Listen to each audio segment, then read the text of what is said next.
Hey y'all, it's Kobe or Rice, and I'm back again for another weekly creative update. So, as you guys might have noticed, I haven't really been around for the past 3 weeks. And again, I'm sorry about that. I really, unfortunately, underestimated the intensity of this particular semester. You might notice if you my mouth looks so weird. You might notice a little bit of like a lisp or whatever when I'm speaking nowadays. That's because I just started, not even just started, but like recently started around like February 1st, a series of like Invisalign treatment because I'm trying to like get everything lined back up. I mean, I think I have like a really cute smile, but still. Like, let me just like polish this up. And so because I have these like invisible, you can barely see them, I think, but you can see how my tongue looks really weird if you're looking at the if you're looking at the screen. I never really looked at myself like as I'm talking with these things in.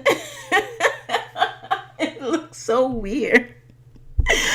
Oh my gosh, it looks so strange. But we're just gonna have to deal with it. I'm really sorry, and I'm just gonna look kind of cray cray for the next 2 or 3 months until I get used to this. So I'm really sorry. It just feels weird talking about it or talking with it. So that's one thing that has been happening for the better, but it's just, yeah, talking in class is a very strange sort of thing. Very, very strange. Um, so that's been happening, but I have been really just kind of drowning in graduate school. I've really underestimated, as I was saying before, the intensity of the semester, especially because, and I'm just going to be upfront and honest about what's been happening. Um, I mean, I'm working two TA ships right now. Not, it's a weird sort of situation, but for any of you who've ever been in graduate school, you know that some TA ships actually either will make you work at the 20 hours per week mark. Some will have you actually working under the 20 hours per week mark if you're a 50% TA person. And sometimes, as in my case, your positions will actually have you working over the 20 hours a week thing, even if you're only getting paid for 50% of the time. And that's currently what is happening now. It's got to the point where, this actually, for half of my graduate school career, I've had to maintain a double TA ship load at a 50% TA ship pay. And I can't really explain this in the way that actually makes sense to anybody because it barely makes sense to me. But what they're trying to do, and I'm really not trying to get anybody in trouble, but there is always, like, if I'm working two TA shifts, typically it'll be I'm at 25% in one and 25% in another.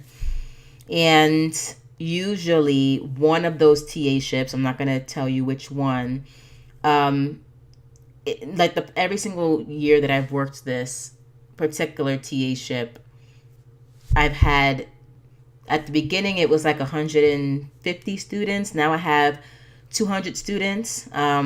Luckily, I'm not TAing this class by myself. But in the times that I've had this class, the class has gotten bigger and bigger, and there have been assignments like given out. I literally at one point had an assignment every week or every 2 weeks, which doesn't sound like a big deal, but when you're grading 150 4-page papers, it can sort of pile up and become a lot. And so that has always been a challenge, balancing those hours. And it's always been hard to articulate how much of a workload it is, because usually when I talk to somebody about it, they're like, oh, well, log your hours and make sure that, it is actually over your time as opposed to just feeling over your time. And I'm just like, okay, like, you see me drowning in thousands of pages and whatever. But this semester, it wouldn't even be that big of a deal. And I'm not saying that the TA-ship load is the only thing that's really weighing down on me. I'll get into other things in just a minute. But this particular semester is really hard because you guys know I have my master's thesis due, and that is coming due on March 11th. I thought it was March 2nd or March 3rd. I'm still going to try to get it done by then. But I actually have an extra week, which is great because I think I might need some extra time to do some editing and collating or whatever. And I feel like I'm on a pretty decent track with that, but it's still something that I want to throw myself fully into, and I can't because I'm double assigned for whatever reason. This apparently was a good idea for the administration to do that. And one of the classes that I'm TAing is that one that usually has a really heavy load. Even though for that particular class, I'm only working 6 to 7 hours a week, I am still getting half of the papers. I'm splitting the TA-ship with a co-TA who is working who's supposed to be, I think, assigned for 50%. Yet and still, I'm still getting half the workload. So I don't really know what's going on there. We'll talk more about that actually after the semester's over, but that's happening. And it hasn't been so bad. I've been able to kind of balance that. But the real challenge is that the other class I am co-TAing for is the class that I'm supposed to be giving the most hours to. But that class is actually a class that was supposed to be the entire semester, but it's not. It's actually only half the semester, but we're still pretty much cramming a full semester's worth of work into this 8 weeks. So my co-TA for that particular class apparently only has to work that one TA-ship or whatever. For her, for whatever reason, it counts as a full semester 50% TA-ship because we're getting the same amount of work just in a shorter amount of time. For me, however, for whatever reason, the rules are changed, and me having that TA-ship for half the semester doesn't count for a full semester's worth of work, apparently. And I'm not really precisely sure why that is. But it's whatever. Either way, I have to do a full semester's worth of grading, so to speak, in these 8 weeks, in addition to basically taking half the workload for this other TA-ship, even though I'm only supposed to be working 6 to 7 hours for that other TA-ship. And all that is crammed into the first 8 weeks of this semester. And on paper, it looks like administration is being really fair. It looks legal. But honestly, guys, it is the worst time to do this. Because I am supposed to be focusing primarily on my master's thesis. And really the only reason why I've been able to even make much headway in that area is because the one grad class that I'm taking this semester is allowing me to use that class to generate parts of my thesis, which I am so grateful for. This last year has just been really rough and kind of cray-cray. Not even just this last year. Last semester was fine. But it's like I feel really annoyed and stressed out, obviously, but mostly upset because I spent the first 2 years of my graduate school experience as a single mom, as somebody who was also trying to keep her businesses and her brands going. So that my creativity and all my other stuff wasn't falling behind in this 3 years that I'm here. I did a lot of work on that, and that's not anybody's fault or anybody's problem, but it's still something that I did.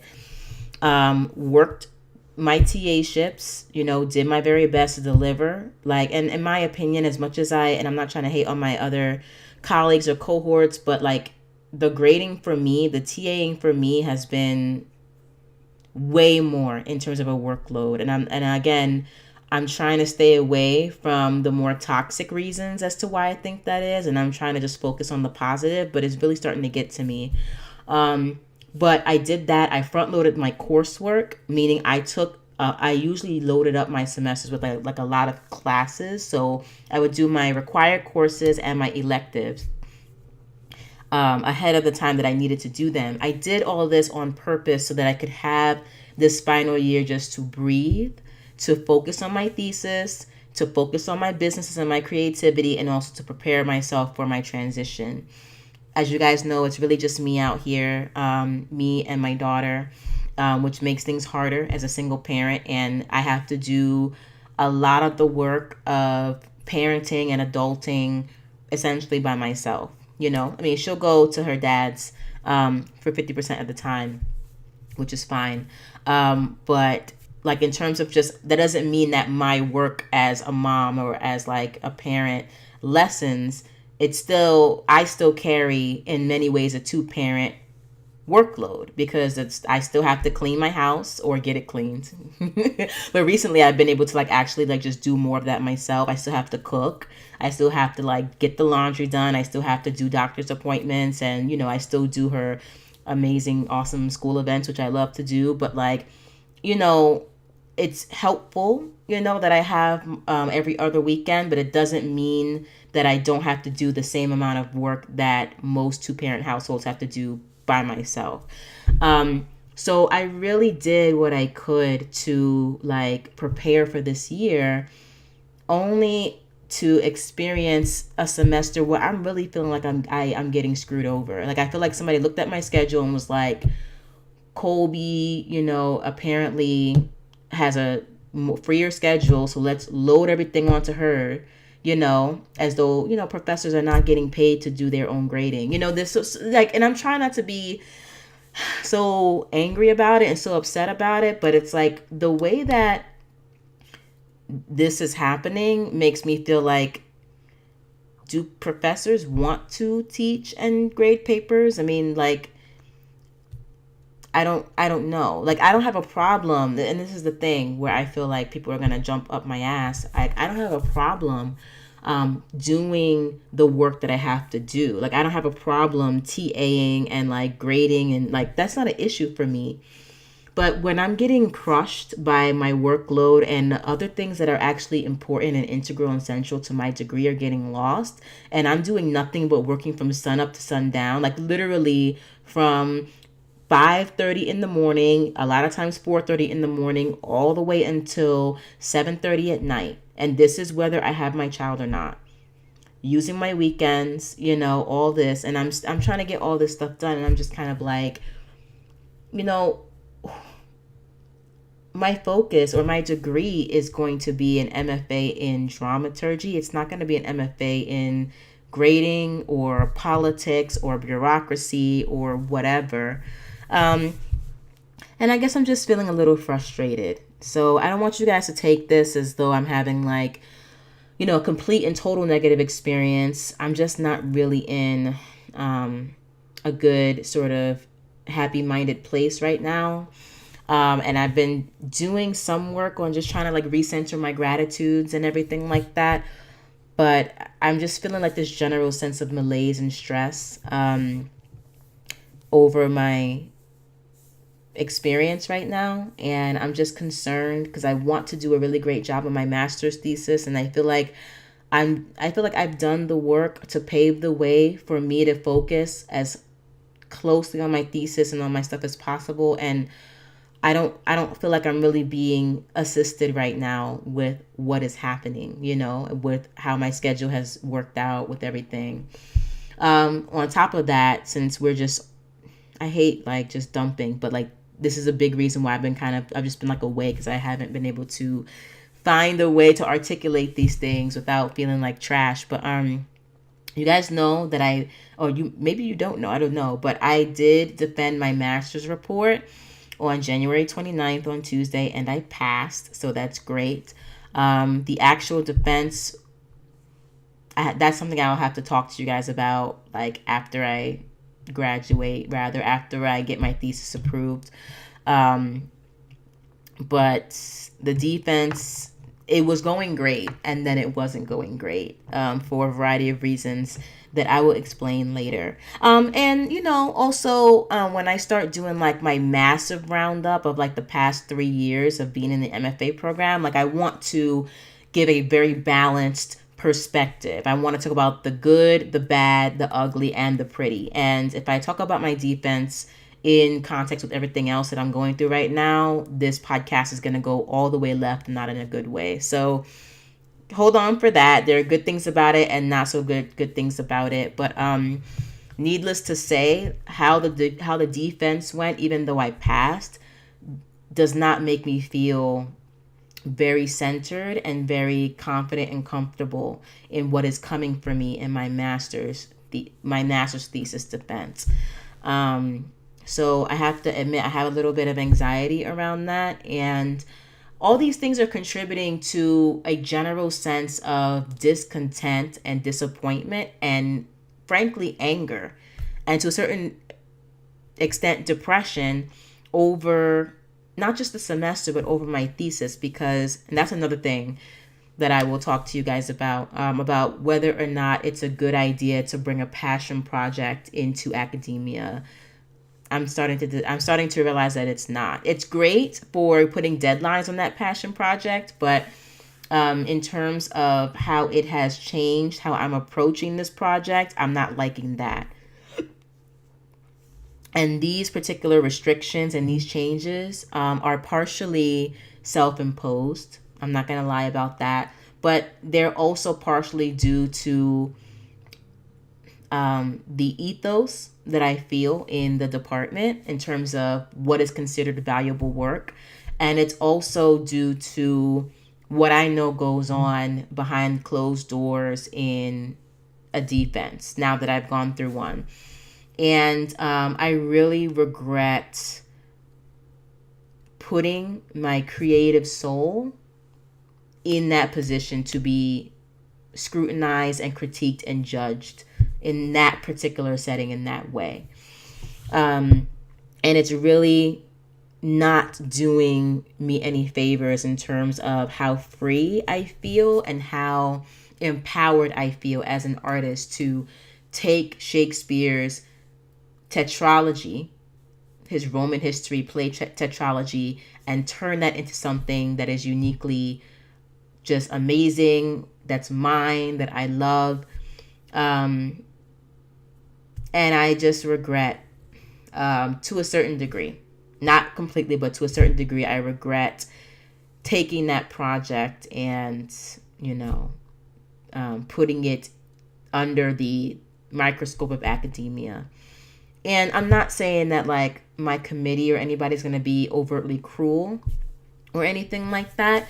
It's just that the expectations that I believe are going to be in the room are really curtailing the fun that I was supposed to be having. And this is just, it started off really kind of easy and relaxed, and I guess maybe I'm just feeling the pressure now and I'm just concerned. And I have those concerns mixed in with the fact that the thesis is due in about 3 weeks, and the fact that none of my grading or my TA-ship stuff is going to ease up at any point in time. Plus, as you guys know, I have another project going right now, which is due at the end of the month. That doesn't concern me as much as the other things that the sort of harder deadlines that I have going on, but still, that's still something that's just like in the ether. And so all those things together is really just, they're just coming together to give a lot of stress. And I really do want to be done with a viable thesis in the next 2 weeks so that I can literally just take spring break to just do me and literally do nothing except take a break, breathe, exhale, etc. Not to mention, I'm still going through, again, the final edits of the lock-in. And I have made progress in that area. So I didn't mean to just unload in the first 20 minutes, guys. As you can tell by the title, I have no idea what to call this podcast right now. And I'm just getting text messages from a colleague about similar issues. Oh, Lord Jesus. Anyways.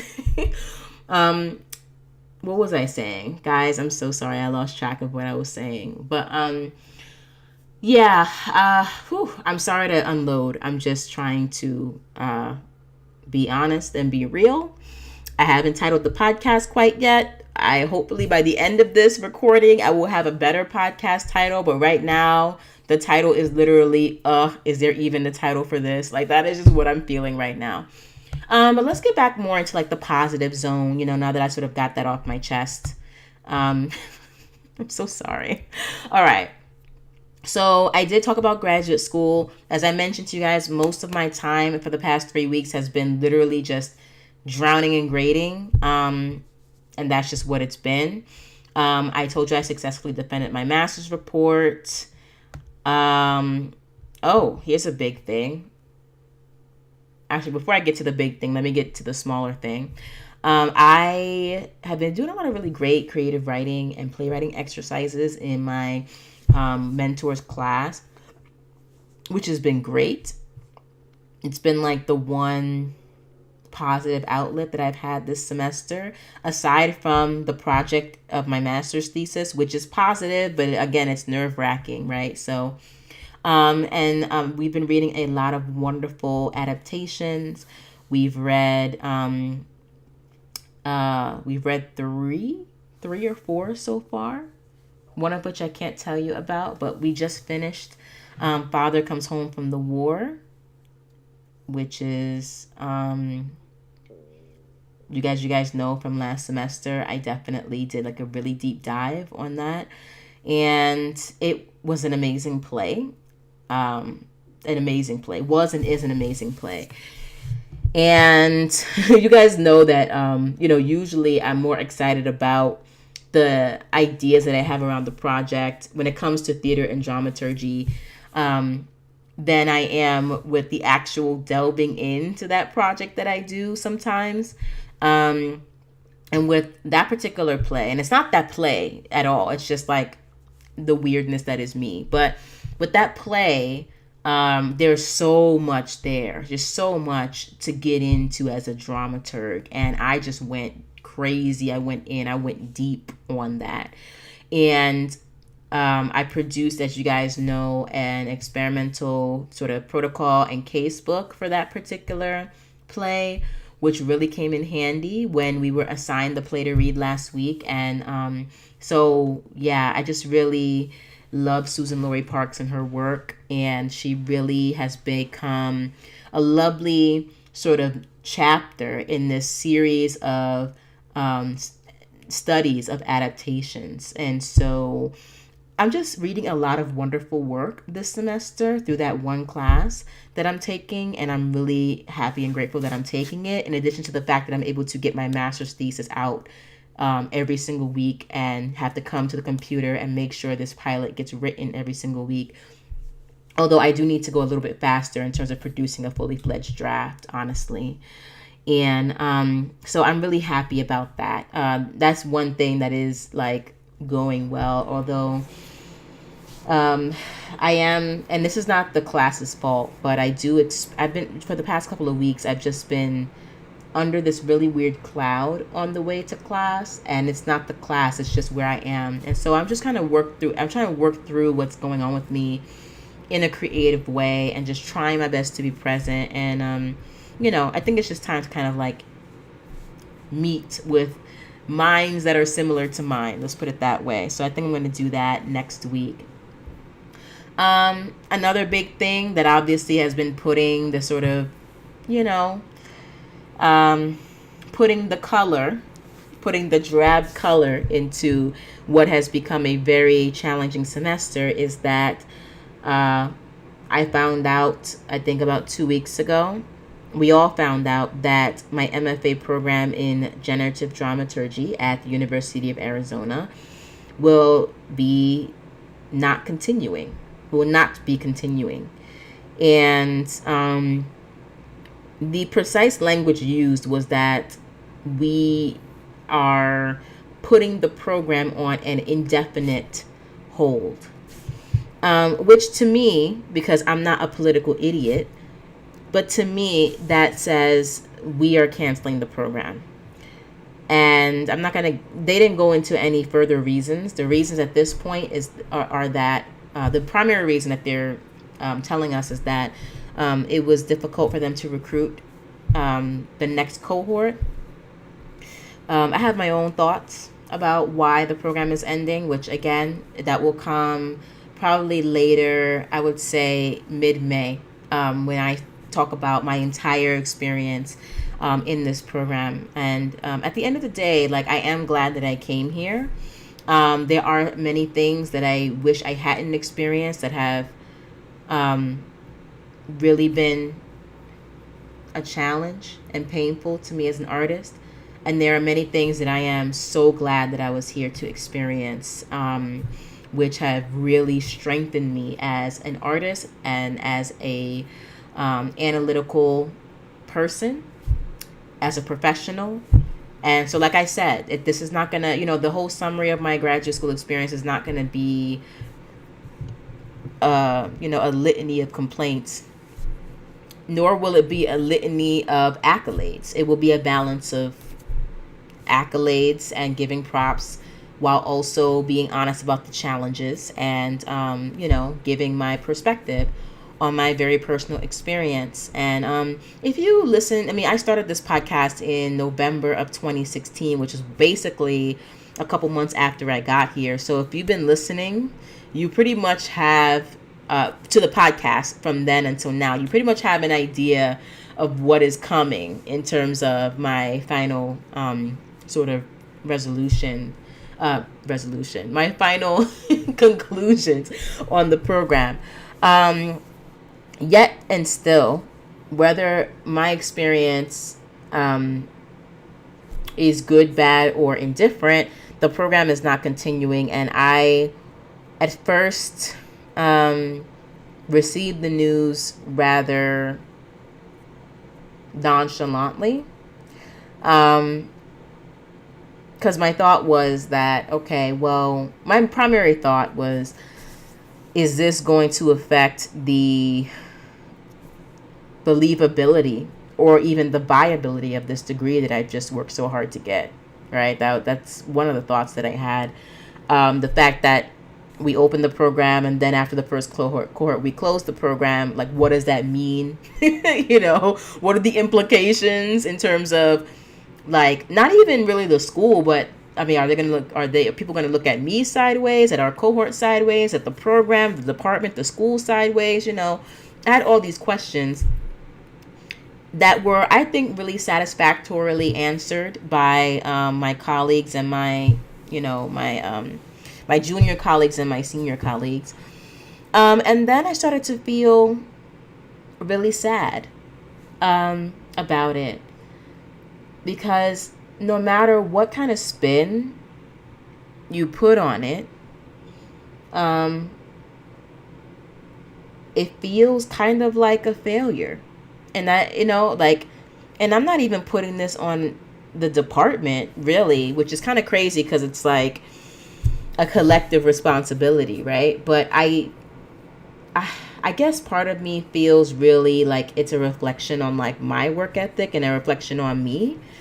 And I'm not saying that it's my fault the program is dead. That is not what I'm saying. But this program was started out of a strong desire to supposedly bring a different perspective, create, really bright minds that are going to forge ahead in the field of dramaturgy.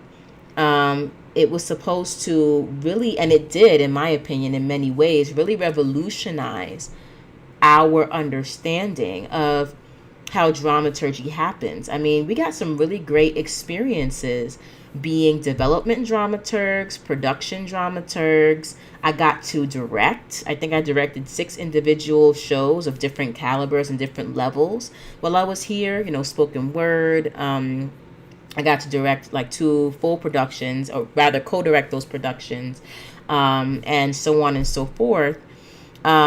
We also got trained in the dramaturgy of classical works, new works, and in experimental works, you know? And we're able to produce portfolios based on each one of our experiences. So for me, beyond the necessary historical, scholarly, and theoretical foundations that we got throughout our time here, we were doing something really unique and special with the program, in my opinion. We also had a cohort that was 100%, that was and is 100% women or transgender. When we started and we opened the cohort, half of the cohort were women of color. So me being the black person, I think I hit the mic. We have one woman of Mexican descent, another woman of East Asian descent, and then we had two individuals who identify as a part of the LGBTQ community, and we were all women and or transgender. And so it was a really phenomenal, social, not just a social experiment, but a social movement. We were a social movement. And as I said before, I'm not going to get into all the nitty gritty details as to why I think the program didn't work out. There were other things I think that contributed to that. But done correctly, this program really has the potential to be on the front lines, at the vanguard of how American theater can be rebooted, revamped, revolutionized, and how the field of dramaturgy can really just, work on multiple levels to support multiple kinds of projects. Just in terms of the ideas that were generated for me while I was here, even though I don't really primarily identify as a playwright, I keep realizing every single semester, every single minute, that at heart, at basic, I am a novelist. And that doesn't mean that I can't be anything else. It doesn't mean that I can't branch out. It doesn't mean that I can't write a screenplay or a TV pilot or write a play. I just have to, continue to exercise those muscles. But beyond that, I was still able to, through my experiences in theater, through this program, come up with the whole project slate of theater projects that I wanted to do. Here is where I conceived of the Maureen the Moor, the Black Knight of the Round Table hip hop musical, which I will turn into a full stage musical, a full length, main stage musical. It's here that I thought of writing, and that I'm still considering writing very strongly, a trilogy about my culture, as a Black American woman. That's very important for me, and that I need to get out of my spirit. And so and then also on top of it, with my master's report, with me pitching a 6-show season that dealt specifically with adaptations and bringing old school classics into the modern age and diversifying them and modernizing them, I created a whole program of things that I would love to head up myself. So that part of me was starting to be cultivated and started to be watered in certain aspects and in certain spaces in the program, because not all spaces are safe. And we'll talk more about that again in my summary. But just being here has helped me grow as a theater artist, is my point. And I'm just sad and disappointed that there will not be another cohort that gets to benefit from those experiences. And if I benefited as somebody who identifies primarily as a novelist, filmmaker, and game designer, if I benefited from the program and grew as a theater artist, I can only imagine how this program could impact individuals and women of color for whom theater is everything and the end all and be all. And so some of my disappointment sprung from that, from the lack of opportunity that the next cohort will now have to grow. But at the same time, there are some, hidden benefits to the program taking a break. And again, we'll get into that later. So that was the big thing with the graduate school. Graduate school has been for me very rough in the past 3 weeks. I'm not going to lie. And it's been disheartening for me personally because I'm used to excelling at a very high level. I'm used to being able to juggle everything together. And this semester, actually, I committed to failing, not my thesis, but for example, with my grading, like I'm committed right now to make mistakes and to be human because I can't be perfect in my grading life and let my thesis fall by the wayside. That's not going to happen, period. So I have been okay with lagging behind on certain things, even though I say that, but I still get all my grading in on time, right? And I'm still doing my master's thesis and I'm still just doing everything. But push come to shove, if I have to put that off for 2 weeks or whatever to get this done, like I make no bones about that. I don't care. So I have steeped myself, like in that and have felt comfortable in that. And it's just still been a real challenge. It's just going to be, at least until spring break, for me personally, it's going to be a really rough semester. So I'm just kind of battening down the hatches for the next 3 weeks and just trying to, get my life together or keep it together rather. And this is just sort of how things can get, I guess. The beginning of 2019 in general has been kind of rough. I said to you guys before that January was a really weird month, and actually it just turned out to be just like a trash month. It just was trash. When I look on it, and I'm just being really honest and real about it, January was trash. And that's okay. It's okay to have a trash month. For me, I still come to the computer, to my books, to whatever, to my personal life and my daughter with as much effort and as much presence as I can. And I see the benefits of that. Even if things are going poorly, you will see benefits if you show up and just try your best. And so having said that, with all those things about graduate school now officially behind us, I'm moving on officially. Except for my master's thesis. Let's talk about that because I did actually get quite a bit done on the thesis. Again, it's about showing up no matter how you feel and just doing it. But also taking care of yourself if you're not really feeling up to it, but still trying your best.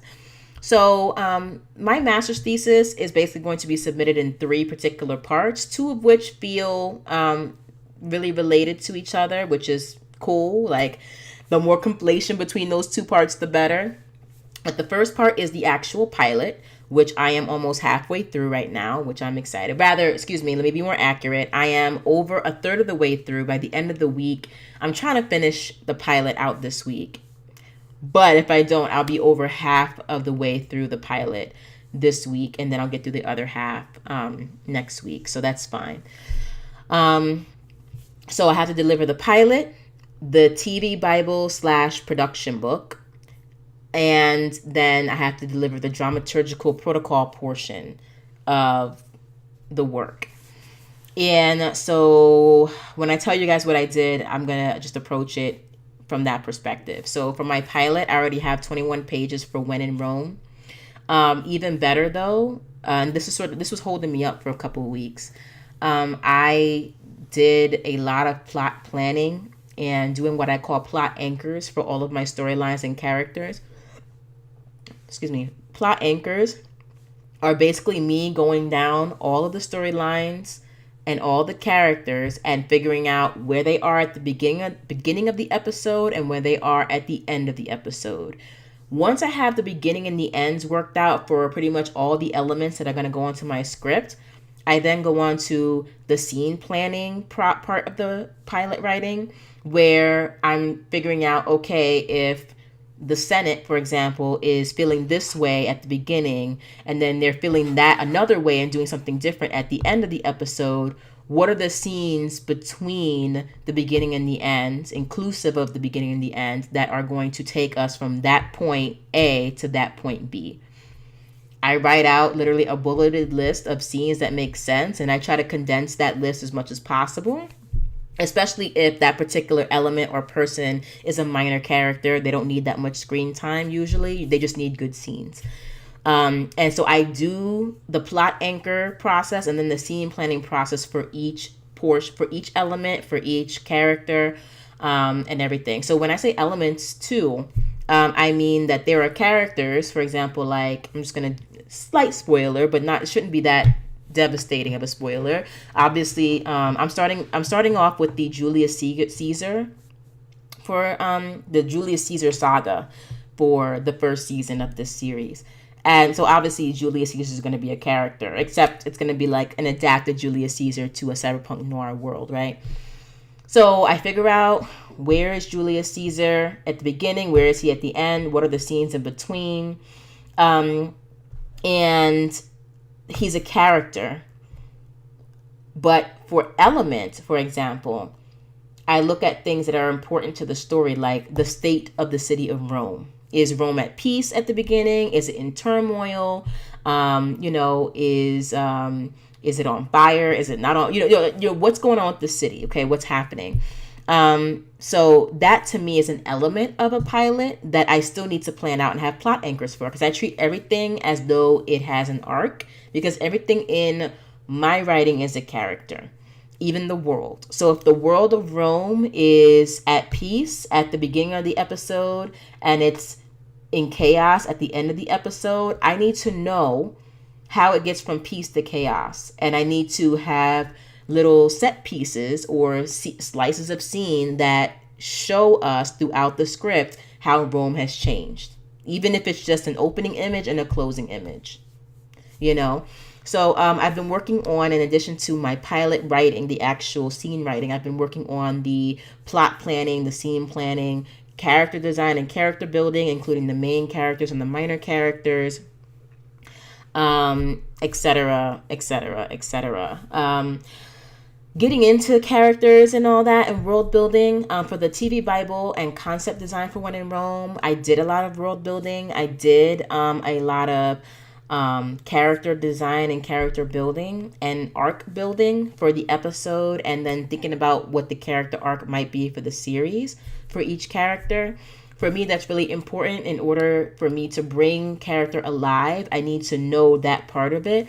I also just need to know the character better, like what's their history, what's their background, what is their greatest wound, what is their greatest fear, how do they relate to people, etc., which for me can either be figured out beforehand, which is what I prefer, or can be figured out during the writing, which is actually more exciting and more organic.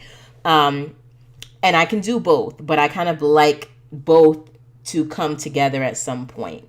I do think it's important to outline and plot character to a certain extent, but leave room open for your dialogue and your character to come alive and to speak into the piece. And that happens a lot with my writing just generally. Like, I have an idea as to where this character is going, but sometimes, actually not even sometimes, a lot of the times the character themselves will surprise me with how they get there, which is what I love. So it's a sort of combined pantsing and plotting method that I use. But in terms of the plotting, because I'm building a TV series Bible, I am putting all the plot elements and all the outlining elements of my characters into the Bible right now. So I did a lot of that for the TV Bible, and then I'm doing the dramaturgical protocol, which is a slightly different creature, but for me, it's going to get lumped in with the TV Bible, just going to be like maybe a separate section. But I've been doing a really intense breakdown of the history of Rome at the macro level, the history of each of the Roman families, like the real life history of each of these families on the meso level. So like the House of Caesar, if there were to be a House of Caesar, what is its legacy? What is its history? What actually happened to the real members of the House of Caesar? On top of that, looking at how Shakespeare has demonstrated or has illustrated what was going on with that particular social group. And then from there, figuring out how that's going to be translated into a cyberpunk adaptation version. And so I'm doing a lot of that, in terms of just gathering material, doing research, doing analytical breakdowns. I've been engaging in literary breakdowns. Basically, as you guys know, I've read all 4 plays at this point, and now I'm just going through the plays and figuring out what's happening, reminding myself, and then taking notes on what's happening for each scene and each act, just to have as a reference, not because I need to, hit every single beat, but that is a part of how I work as a dramaturg, basically knowing these plays inside and out and having a reference sheet for what is going on with the plot and the characters in each scene. So I've been developing that. That's a part of the TV Bible package that I'm putting together. And for me, it's sort of like necessary. And then what I also did is that I made a list of current modern day Roman sites and architectural pieces that I want to make sure are in the actual series. So I'm really excited for my Cyberpunk Noir Coliseum, even though that wasn't officially built until I think Augustus Aurelius. I have to double check on that. But there were gladiator games, but I don't believe that they were always held in the Colosseum, because the Colosseum was sort of built later in Roman history. But I am super psyched to see for me to develop what a Cyberpunk Noir Coliseum is going to look like. Trajan's Column, what does that look like in this world? The Vatican, that actually is a very important architectural site, and not just the plot device, but like a significant part of the theme of the series as a whole, when we finally start talking about Nero and his campaign against the Christians. But of course, again, translated and adapted into a cyberpunk noir context. And just sort of looking at how each of these architectural sites, even though they exist today, like how they might have manifested historically and how they could manifest in a shall we say, like a TV series cyberpunk noir context, that's redoing the story, but like in the future. Yeah, a lot of craziness going on, but I still made my list, and I'm going to go through, give a history of each site, and what their significance is, and then develop that particular site inside of the world of When in Rome, and plan that out for either this season or any of the seasons to come. I also started doing a mass anthropological study. Actually, I've been doing this ever since I started working on Titus Andronicus in 2017, but looking more deeply into the day-to-day lives of the Romans and how they lived. Again, I just said this is all for research and dramaturgical purposes, but it also provides a really interesting foundation, a sort of that's steeped in real life, but that has a potential for adaptation. And I can either stick completely to Roman culture and just transmit it into a cyberpunk noir context, or I can take bits of it and transform it. And so what I realized in my process is that I'm going with a transmission, translation, and a transformation level adaptation. And how things show up in my series really depends on my own creativity, my own imagination, combined with the things about Roman culture that I really feel are resonant with the themes and are interesting, and things about the Roman culture that I would just love to see translated into a different context. So I really have a lot of power in this project. And I mean, in that way, like, this is the exciting part of what I'm doing. Like, this is just the exciting part of what I do as a creative. I love this project. What I said earlier about maybe having this project in the context of graduate school still holds here. Still, the project itself, it's wonderful. It's just about me taking the pressure off of myself to show up perfectly with everything, just perfectly planned out. Because there's certain things that are just not going to make it into the final package. Like I need more time to completely flesh out the cyberpunk noir elements of the actual thesis. Not the thesis, the project, excuse me, because this is going beyond the thesis. But I will have some preliminary cyberpunk elements there that I think are key and central. And I think my next episode, I can't be completely sure because every time I say I'm going to do something, I end up, losing my way and maybe not doing it or just getting sidetracked. But I really think that my very next podcast is going to be about building a cyberpunk noir epic. Because I think that now that I'm in the midst of it, I have some ideas and I have some thoughts about how to do that. I don't know if it's going to be effective. We'll see. I like it. But I think this is something that people might actually be interested in hearing about in terms of my process. So that's what's been happening with my thesis, When in Rome, and basically what I would like to have done in terms of the TV series Bible, the dramaturgical protocol, and the pilot is a first solid iteration of this world.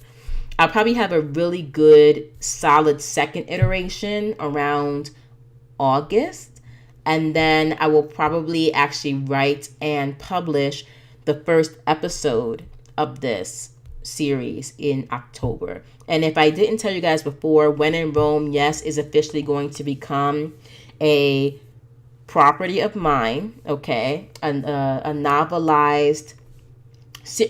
serialized novella series, just like The Camille, just like Surrogate, which I'm working on after this is handed in. It will be the first episode of 50 episodes of a novelized series. So for me, that's very exciting. And we'll talk more about that as well in terms of why I turn my TV series into novelizations. We'll talk about that in the same episode wherein I talk about adapting Shakespeare to cyberpunk noir. But there are reasons why I'm doing it, and I realize that it's actually a necessity at this point. So, yeah, that's been great. And then I also, just to put the cap on that discussion, I have already commissioned a book cover, and I am currently shopping around for images and concepts and colors that are going to reflect the genre, most importantly, but to a certain degree, what people can expect in the book. Okay. We're probably going to go over an hour by 20 minutes, so just bear with me. I'm going to go as fast as I can, though. In terms of editing for the lock-in, I haven't really been doing much of that this past 4 or 5 days, but I did finish Zeka's storyline completely. So now all I have to do is finish out editing Johnny's storyline and Caleb's storyline. I was going to say something that was going to make some of you guys upset. However, nobody's going to die, just FYI. But I just don't want to give away too many spoilers. But there are 2 more storylines that I have to edit, and then I'll be able to apply all those edits to the lock-in and then re-upload the lock-in, and then that project will be off my plate forever, which is great. For the Souls and Shadows box set that we are releasing in July of this year, we are about, my writing partner and I are about 40%, yay, of the way through the novel. And I've written, so we got a little bit over 20,000 words written. I've written about 10,200 of those words. So up until I think like this morning, at this point this morning, we are now officially neck and neck in terms of our contribution to the novel. Which makes me feel okay now, but I don't ever want to be in a position where I feel like I'm not writing enough. So I took a break from it this past 4 days to focus on my master's thesis, but like I have to get back on the horse. But I've done a lot of writing for this particular novel. I'm actually really happy with the writing that I've been doing. I do have to edit because Apparently, my writing partner and I use different verb tenses when it comes to first person POV. She uses first person past tense. I use first person present tense. So we had to decide sort of which one looks and sounds better. I think hers sounds better, but for now, I'm just going to continue writing it the way I'm writing it, and then we'll just fix it in the edit. But yeah, I hit over 10,000 words for that particular project, and actually almost 11,000 words.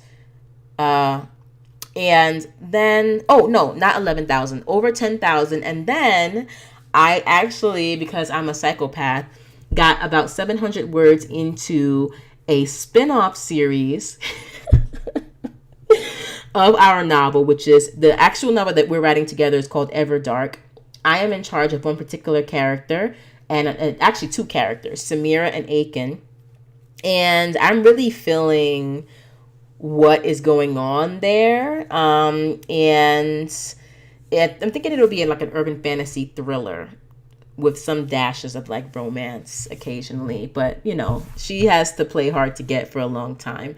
But I wrote about 700 words for that spinoff for the two characters that I'm in charge of in Everdark. And it just came out of nowhere. And I was just like, oh no, this needs to be like a 10 novel sort of spin-off series that has its own arc, has its own adventures outside of Everdark, and that's great.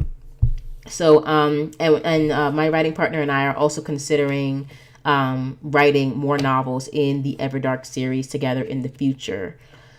So that may be forthcoming. We'll see. I don't know what the second half of my year is going to look like. I just know that I am completely booked and crazy until mid-July. And then after mid-July, I have no idea what I'm going to be working on. Probably except for honing not honing, but shoring up the When in Rome series and maybe getting the first episode of that out this year. So, speaking of all the crazy stuff I have to do, in addition to working on the actual novel for the Souls and Shadows box set, I engaged in a lot of Souls and Shadow marketing. I did my first mini foray out into my responsibilities as the ARC review sort of leader. And I just put out a poll to our group trying to figure out how many reviewers we're going to have on our team. It seems as though we're going to have well over 500 reviewers on our teams, which is great. Excuse me. And that's really exciting. But to make sure that we get those reviews out there, because I'm crossing my fingers here, to make sure we get those reviews, I am going to set up a really amazing schedule of awesome events and an art party and just fun trivia and prizes and things like that. So I'm actually going to put the link to the sign up to the ARC list if you want to be a part of giving advanced reviews for the Souls and Shadows box set, wherein you will get 25 full novels free if you promise to read and review at least one of them. So you literally are already getting paid in 24 extra novels just for reading one novel and reviewing it, either before we launch or on launch day or during the launch week. The earlier the better, and you'll find out why if you join the launch team and the ARC team in the link below. But yes, that is what I am in charge of doing, and I'm really excited about my plans for that. I think the readers and the ARC reviewers are going to have lots of fun, and I've just been doing a lot of work getting that together, as well as doing all the other marketing tasks that, my 30 some odd collaborators are throwing at us every other week, because everybody's in charge of marketing. We all have to sort of get behind each task and in each endeavor and push it forward. So, of course, that means lots of emails, lots of notifications, lots of work, but, I have no problem with that. So, been doing a lot of work on that. Actually, have to do some work on that when I get off of this. So, yeah, I'm going to make this last part quick.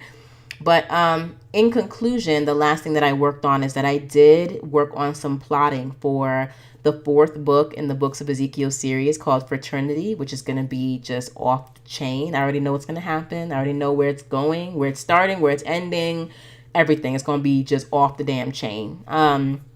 And then I'm also working on plotting for Surrogate, which, as I told you guys, is the next story that I'm writing for 2054 Volume 2.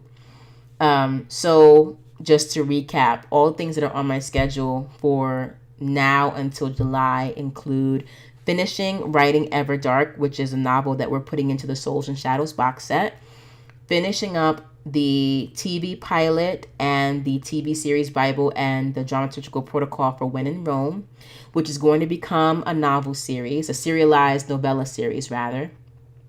Then comes Surrogate, which is going to be the first episode, the first installation of yet another serialized novella series, 50 episodes. Then we're releasing another 2054 volume, the final volume in 2054, for which I am writing a project called Inherit the Earth, which in itself will also be yet another installment, or rather the first installment of yet another serialized novella series. So right now we have literally me finishing a novel, a co-written novel, a TV development Bible and pilot, which will eventually become a novella, 2 novellas, and also finishing my Spirit in just the next 4 months. So it's a lot. There's a lot going on. And in that time, I also have to clear my master's thesis defense and just not go crazy with everything that I have to do. So there's a lot happening. Everdark, When in Rome, Surrogate, Inherit the Earth, and not to mention all the marketing that I have to do to launch the box sets of which these projects will be a part. So 4 actual pieces of content that I'm making, 4 IPs that I'm developing, creating, but then I have to also market and send out newsletters and stuff for 2054 Volume 2, 2054 Volume 3, and then the Souls and Shadows major marketing push where we're going to be aiming for the USA Today's bestsellers list. As you can imagine, I'm pretty exhausted, and anybody would be, even without all the emotional and political bureaucratic stuff that's been happening with graduate school. But I'm going to hang in there, and I did not mean for all this stuff to pile up. I actually, this year was supposed to be the year of deep focus, and I really am doing my best to do and engage deep focus. It's just that certain things, life is sort of getting in the way and popping up. But hopefully I'll be able to finish Everdark and When in Rome this month, at least a draft of those things, and then finish a draft of Surrogate and Inherit the Earth in March. And then hopefully by April, my life will just be really like editing, marketing, editing, and marketing. So, again, I'm sorry for starting off this podcast on sort of a crazy, low-key, low-vibration note. I really have been sort of semi-avoiding doing a podcast because I didn't want to start off on that note, but I just kind of had to get it out there and get it over with. I will try my best to make the next episode more about the specific steps that I'm taking to take a classic series of works and translate it into a cyberpunk noir world. There are a lot of different layers and steps that I'm going through, and I guess I want to do like a little mini series on my podcast about adaptation, because ultimately in all the work that I've done here as a dramaturg, adaptation has really appealed to me the most, and it's actually where I have most of my ideas in the theater world. And so it's not, I mean, to me, I guess it's not so much of a surprise that I'm kind of hooked on adaptation at this point, especially because if you adapt something for the theater, you can, if it's commercial enough, if it makes sense, you can also adapt it for other mediums. I'm sort of big on, just as a philosophy, I really enjoy plays that can't really be anything else but a play. But the products that some of the products that I want to adapt, like When in Rome, for example, I'm taking those straight from play context and putting them right into a TV series context. And I'll talk about why I feel like I'm able to do that more easily than other pieces of work in the next episode. But then there are other things, like you guys know about Maureen the Moor and the hip hop musical I want to develop. That's being adapted from a public domain story about Maureen the Moor, but it can be adapted because it's an actual just prose story in the public domain. I can adapt one version as a TV miniseries, which I plan on doing, another version as a stage musical, which is what I'm doing.